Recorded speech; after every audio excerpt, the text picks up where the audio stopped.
Bienvenidos al episodio número 9 de Más Allá de la ñ. Yo soy Isabela y estoy muy agradecida contigo porque volviste. O por el contrario, si es la primera vez que estás aquí, siempre es un buen momento para empezar y qué bueno que lo hiciste ahora. El día de hoy voy a hablar de un tema muy importante y muy crucial y es un elemento importantísimo de la sociedad que diría yo que forma parte, digamos, de los andamios de la estructura de cualquier cultura alrededor del mundo. Y para introducirlo voy a, como no, contarles un cuentico corto que yo creo que me sirve de muy buen ejemplo para todo lo que voy a explicar hoy. Mi historia es una historia repetida en toda mi familia, que la saben todas las personas que conocen mi familia, porque es un relato mítico de mi linaje, digámoslo así. Cuando mi mamá y mi papá estaban casados, que de eso hace bastante tiempo, sobre todo porque estaban casados y todavía ni siquiera pensaban en tener una hija, mi papá, pues, saben, estaba recién casado, tenía su casa, tal, y dijo, ¿sabes qué? Me voy a comprar una antena para ver televisión. Y decidió coger la antena más nueva, la más guau y rum pum pum de que había en toda Caracas, que era como la gran novedad, tecnología de punta. Se gastó los reales en la antena, se gastó los reales en la instalación de la antena, que fue todo un peo.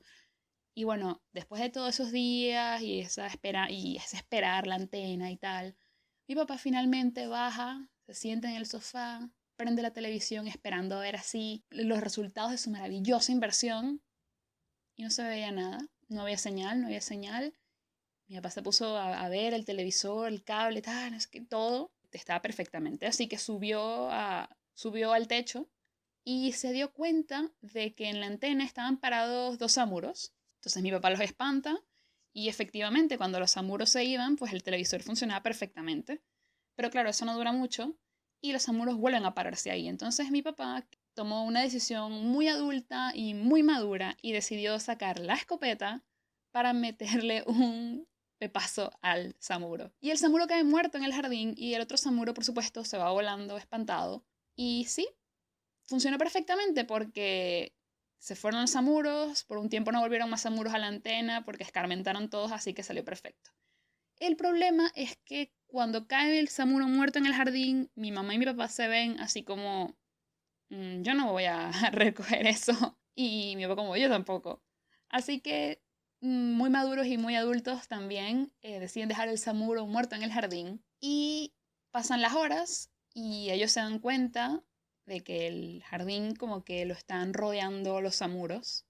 Sobrevuelan el jardín, se paran en el muro, bajan a la grama, una cosa como rara, como que si estuvieran velándolo o algo. Y siguen sin recoger el samuro, pasa un día, pasan 2 días, y al tercer día, tal cual como Jesucristo, el samuro se paró y voló. Estamos hablando de la resucitación de un samuro. Y por supuesto, esta historia tan maravillosa la ha usado mi familia para intentar decir como la moraleja de todo es no hay nada que mate un samuro. O sea, ni siquiera el pepazo de una escopeta mata un samuro. ¿Vale? O sea, hierba mala nunca muere. Y ha sido una cosa que hemos repetido, bueno, yo soy su hija, lo repito a todo el mundo, se lo cuento a todas las personas que puedo, mi papá se lo contaba a todo el mundo, mi mamá se lo cuenta a todo el mundo, es un elemento mítico de mi familia. Y se los cuento, no porque me guste, porque me gusta ese cuento, me gusta contarlo, pues, la verdad me gusta, pero no solamente por eso, sino porque me sirve para explicar cómo se cree que se construyen los mitos. Y es que sí, hoy vamos a hablar sobre los mitos. No se vayan, se los prometo que es interesante. Tal y como pasa con mi cuento del samuro, se cree que los mitos nacen como el intento de recontar un hecho real o semi-real, que una vez que sucede, las personas que lo viven lo reproducen y lo bañan como de tintes épicos o dramáticos.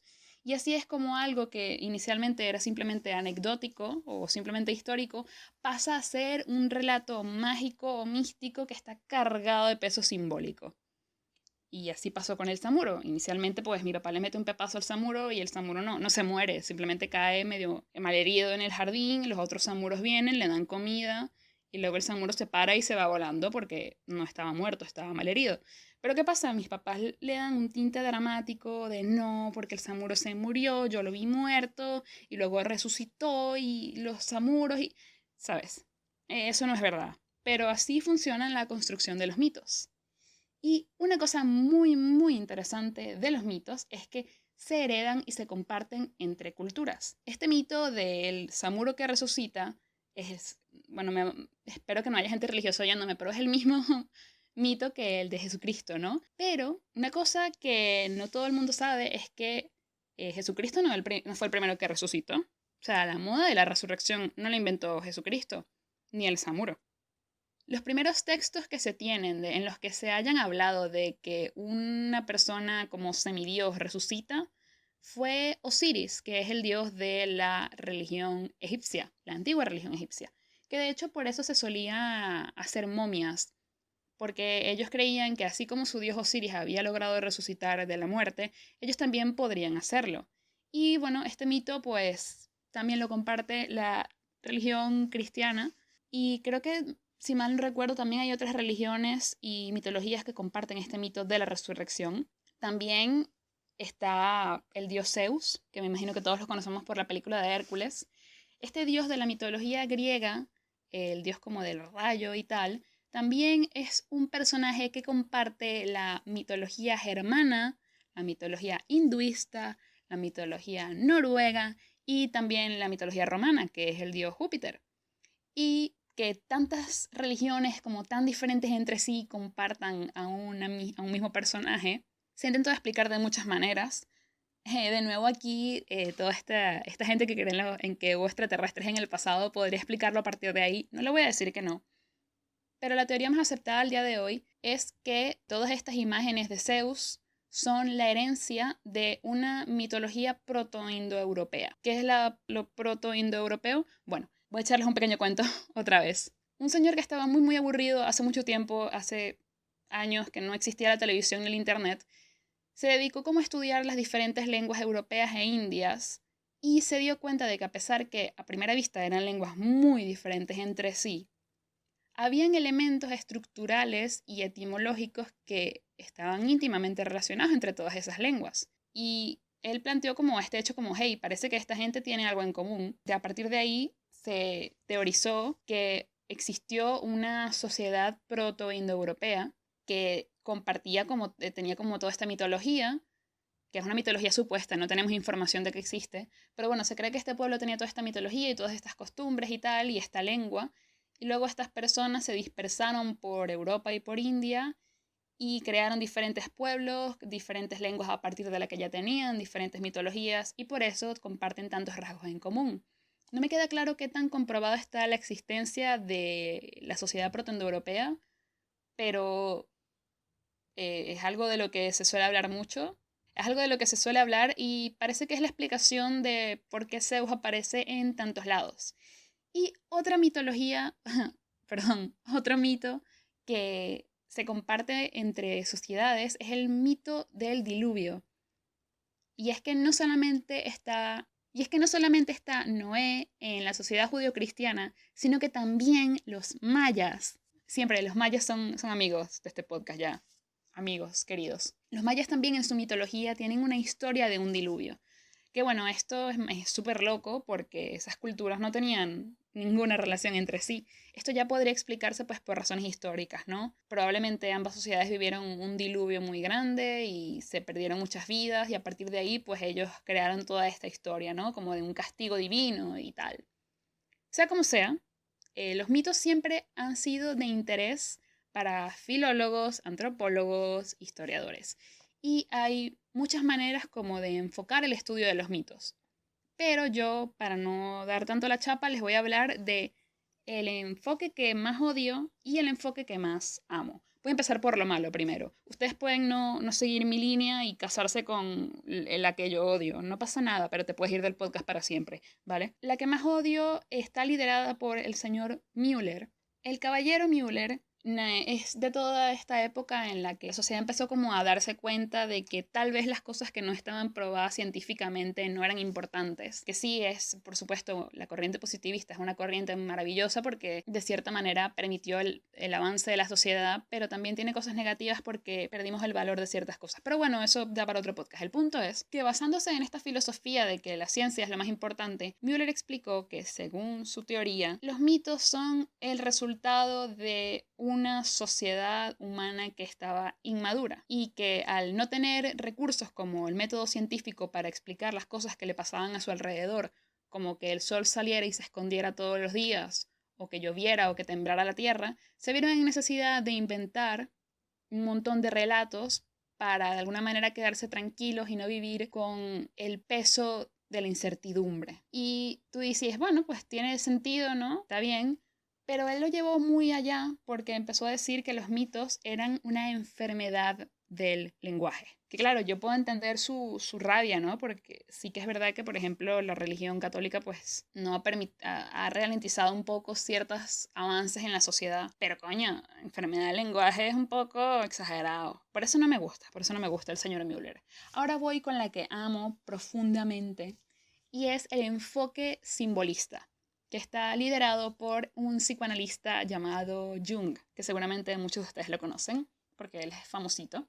Y es que, como más o menos lo expliqué al inicio, pues Jung no se interesaba por si el mito era real, falso, si estaba basado en un hecho histórico que se deformó. No, no. A lo que le importaba era el componente simbólico del que, según él, están cargados los mitos. Y es que para explicar todo esto que voy a explicar a continuación, hay que entender que uno de los conceptos más famosos y más importantes de el psicoanálisis junguiano es el inconsciente colectivo. Supongo que todo el mundo que me está oyendo sabe lo que es el inconsciente. El inconsciente es como esta parte de la estructura mental a la que no podemos acceder y que opera como en oculto y que a pesar de que no la podemos ver y no podemos manipularla directamente, se encarga de la mayoría de los procesos mentales y es la que hace que actuemos de ciertas maneras, que nos sintamos de ciertas maneras, en fin. Y según Jung, otro de sus conceptos maravillosos es que el inconsciente no solamente es una cuestión individual, sino que también es una cosa compartida por toda la sociedad. Entonces, uno de sus elementos que forman parte de ese inconsciente, tanto individual como colectivo, son los arquetipos.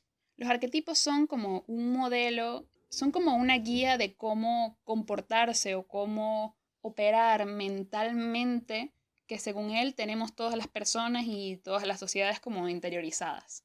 Se puede comparar, por ejemplo, así como un pájaro cuando va a nacer sabe que tiene que romper el cascarón, y luego tiene que construir un nido y tal. Bueno, se supone que el arquetipo es similar al instinto.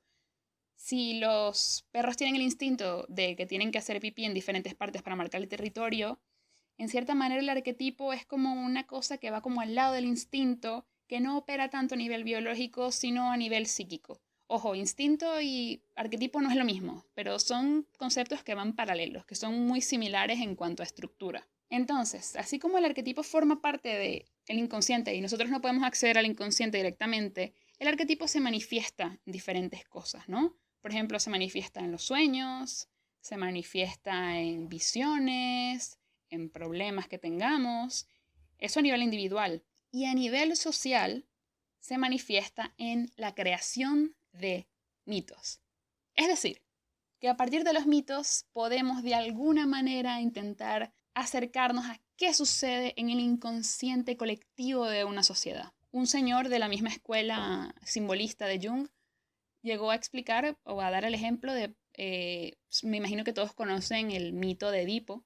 No voy a contarlo porque es un poco largo y tampoco quiero que el podcast dure 2 horas, me encantaría, pero bueno. La moraleja del mito de Edipo es, no puedes escapar del destino, pero yo creo que lo que ha trascendido del mito de Edipo es lo que todos sabemos, el complejo de Edipo, porque Edipo se enamora de su mamá. Entonces, según este señor de la escuela simbolista, este mito tan repetido por la sociedad occidental muy probablemente dice mucho de nuestros complejos maternos o paternos. Para pensar, ¿eh? Para pensar. Entonces sí, lo cierto es que los mitos Podemos verlos simplemente como una enfermedad del lenguaje, podemos verlos como simplemente una historia que se repite mucho y que es divertida, pero yo creo que definitivamente hay que pararnos a pensar y ver todo lo que los mitos tienen para decirnos entre líneas. Creo que eso es definitivamente lo más importante y en lo que más tendríamos que enfocarnos. No solamente qué dice el mito per se para esa sociedad, sino qué dice el mito para ti. ¿Cuáles son las asociaciones que haces tú con ese mito? Por ejemplo, el hecho de que mis papás hayan construido este mito alrededor del samuro que quedó medio muerto, creo que dice mucho de ellos y de mi familia y de mí incluso, porque repito mucho la historia. Por supuesto, todo esto que le estoy explicando del psicoanálisis y de los símbolos y tal, no es una ciencia, no hay manera de coger un arquetipo y medirlo, no se le puede poner un termómetro al inconsciente a ver qué temperatura tiene, pero como persona que ha recibido tratamiento psicoanalítico durante casi 2 años, puedo decirles que, al menos para mí, el psicoanálisis y todo lo relacionado con la estructura simbólica de la mente tiene sentido. Y esto no es como una cosa de fe o no tener fe, pero a mi parecer explica muy bien ciertas conductas y definitivamente nos da mucha información de la estructura de las personas. Y creo que si no es una cosa científica exacta que podemos comprobar así como directamente, creo que igualmente tiene mucho valor porque nos sirve para entendernos a nosotros mismos, entender a los demás y explicar muchas cosas a las que no podríamos tener acceso con la ciencia. Y bueno, hasta aquí el episodio de hoy. Espero que no se haya hecho muy largo, la verdad. La verdad es que me gusta mucho este tema, me gustó mucho grabar este episodio y hacer el resumen y todo. Este tema me fascina, espero que se hayan podido dar cuenta a medida que lo contaba. Si te gustó, por favor, déjame un comentario. Cuéntame qué opinas, cuéntame si eres team enfermedad del lenguaje o team simbolista con Jung. Si eres team enfermedad del lenguaje, replantéate tu vida. No, mentira, no soy tan exagerada. Mentira, sí soy muy exagerada, soy muy histriónica, pero bueno. Nada, hasta aquí. Voy a dejar de joder. Nos escuchamos la próxima semana con el episodio número 10. Qué rápido está pasando todo, de verdad. Y bueno, nada. Adiós.